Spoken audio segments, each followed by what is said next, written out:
4 PM news network में दोस्तों आपका स्वागत है। मैं हूं आपके साथ राशिद ज़हीर। लोकसभा के चुनाव की तमाम खबरें आती रही हैं आपके सामने। अब दरअसल एक चुनाव और है।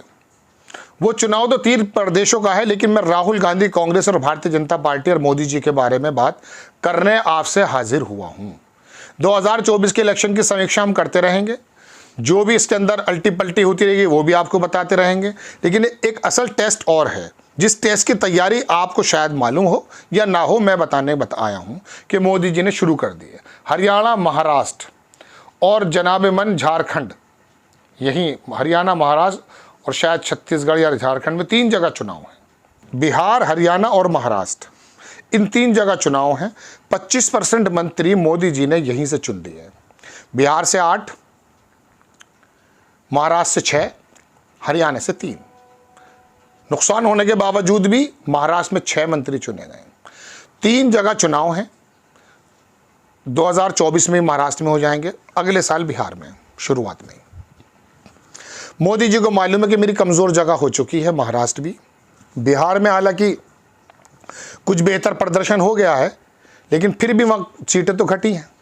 हरियाणा में 50% कम हो गए, 10 में से 5 बची हैं। तो यहाँ मंत्रालयों की और मंत्रियों की भरमार दे दी गई है। अपने कोटे से भी दे दिए गए हैं, सहभागियों के कोटे से भी दिए गए हैं। तो टोटल मंत्री का 25% मंत्रिमंडल इन 3 प्रदेशों से क्या इसलिए है कि यहाँ चुनाव होने वाले हैं। बिल्कुल तैयारी करते हैं हर आदमी, करनी भी चाहिए। लेकिन ये तैयारियाँ सिर्फ चुनाव को लेकर होती हैं।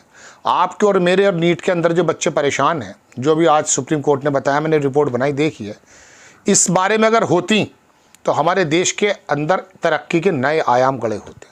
लेकिन क्या कांग्रेस और विपक्षी गठबंधन तैयार है? क्या राहुल गांधी के सामने एक ज़बरदस्त दोबारा से परीक्षा नहीं आ गई है?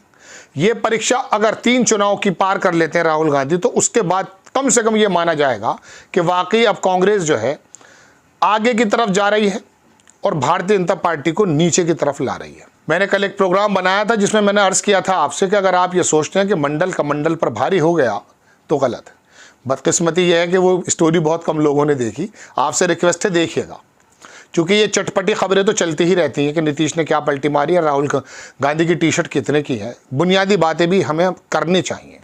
उसके अंदर देखिएगा कि मैंने बताया कि किस तरह से कमंडल अभी भी मंडल पे भारी है। हिंदुत्व की आग जो CSDS कहता है 2% है, गलत है। 240 सीटें नहीं होती मोदी जी की। फिर उत्तर प्रदेश में नो डाउट नुकसान हुआ है, लेकिन जाति समीकरण साधा गया है। ताज़ा जो अभी रिजल्ट आया है उसमें पता चल गया कि कौन सी बिरादरी ने किसने कहाँ कितना वोट दिया है। आपको मैं बताने तो सिर्फ यही आया हूँ, लेकिन अगर मैं आपको बताऊँ कि वाकई क्या हुआ है, कितने % अपर समाज ने, जैसा कि मैं कहा करता था आपसे, पूरा का पूरा 89% वोट भारतीय जनता पार्टी को दिया है। मुस्लिम तो 90% जाता ही एंटी बीजेपी है। यादव ने भी अखिलेश यादव को दिया है, लेकिन कुर्मियों ने थोड़ा सा वोट गठबंधन को दे दिया है। और 24-25% करीब बहुजन समाज का वोट वो चला गया है जनाब मन इंडिया गठबंधन को, 44 बसपा को और 25% या 24% के करीब भारतीय जनता पार्टी को। तो ऐसा नहीं है। मैं अपनी बात पर आ जाता हूं कि 3 प्रदेशों का ये चुनाव राहुल गांधी की असल परीक्षा होने जा रहा है। बताने जा रहा है कि उनका रोल क्या होने वाला है, विपक्षी गठबंधन का रोल क्या होने वाला है। मोदी जी ने तो तैयारी शुरू कर दी है, तीनों जगह से 25% मंत्री दे करके। आपकी क्या तैयारी है और आपको क्या करना है? और दरअसल समझ में जब भी आएगा कि जब विधानसभाओं में कांग्रेस अपने गठबंधन के साथियों को या खुद अच्छा परफॉर्मेंस करते हुए ये दिखाएगी कि भारतीय जनता पार्टी का विकल्प पहले भी वही थे और आज भी वही है। महाराष्ट्र से शुरू करते हैं दोस्तों। महाराष्ट्र के अंदर नो डाउट बहुत अच्छी कंडीशन है, लेकिन वहाँ पर उद्धव ठाकरे की सहानुभूति है। वहाँ जो 6 मंत्री दिए गए हैं, सुशील वो एकनाथ शिंदे और अजीत पवार की लड़ाइयाँ बढ़ जाती हैं और वो आ जाती हैं, तो कांग्रेस निसंदेह वहाँ फ़ायदे में जाएगी। आज भी वहाँ फ़ायदे में ही है। लेकिन राहुल गांधी को ज़मीन पर उतर के अपने कार्यकर्ताओं के अंदर एक ऐसी आग भर देनी चाहिए जिनके अंदर उत्साह पैदा हो चुका है कि कांग्रेस कुछ कर सकती है। ये बात दीगर है कि रिजल्ट इतने शानदार नहीं आए। 100 का आंकड़ा पकड़ना मुश्किल हो गया था। ये तो गठबंधन के तेजस्वी यादव या अखिलेश यादव या ममता बनर्जी, ये लोग साथ ना होते तो ये 240 या 234 नहीं पहुँच पाते। तो एक तो मुंबई अच्छा है। बिहार में आपको बहुत काम करने की ज़रूरत है। बिहार के अंदर तेजस्वी यादव वहाँ पर नो डाउट सर्वे सर्वा है, लेकिन वो मुस्लिम यादवों को साध लेते हैं। इससे तो काम नहीं बनेगा। अब के बारे भी नहीं बना।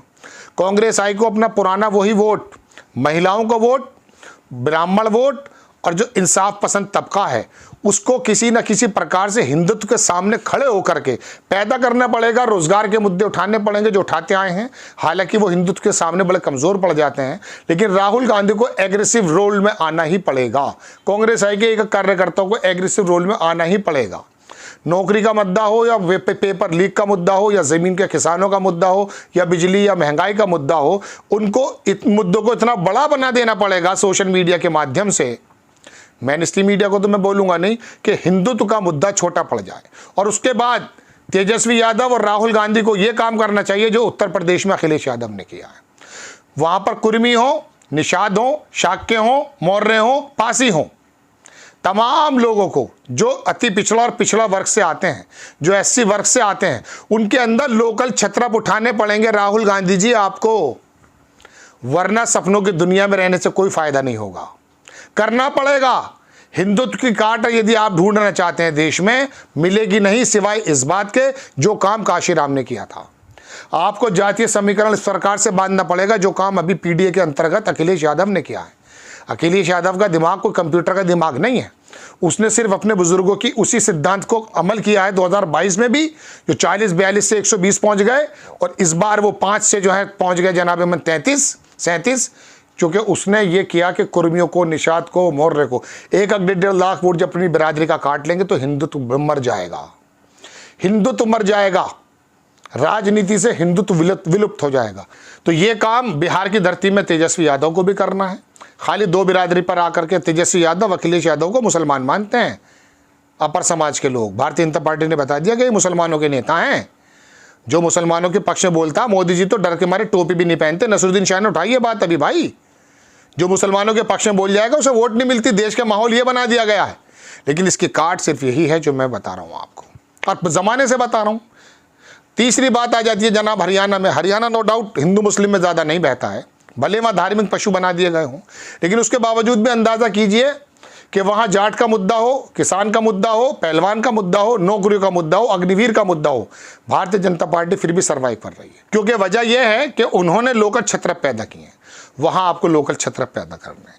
इन 3 प्रदेशों में कांग्रेस का प्रदर्शन अगर अच्छा हुआ तो यकीन जानिए अगली बार जो इलेक्शंस आएंगे, मोदी जी का हिंदुत्व जिसे आप समझ रहे हैं फेल हो गया, मेरी नज़र में वो फेल नहीं हुआ है, लेकिन वो धूमिल पड़ जाएगा मुद्दों पर, लोकल छत्रपों के एतबार से। मैं आपको फिर बता देता हूं, एक अकेला कैंडिडेट अपने आसपास की 2-3 सीटें जिता देता है।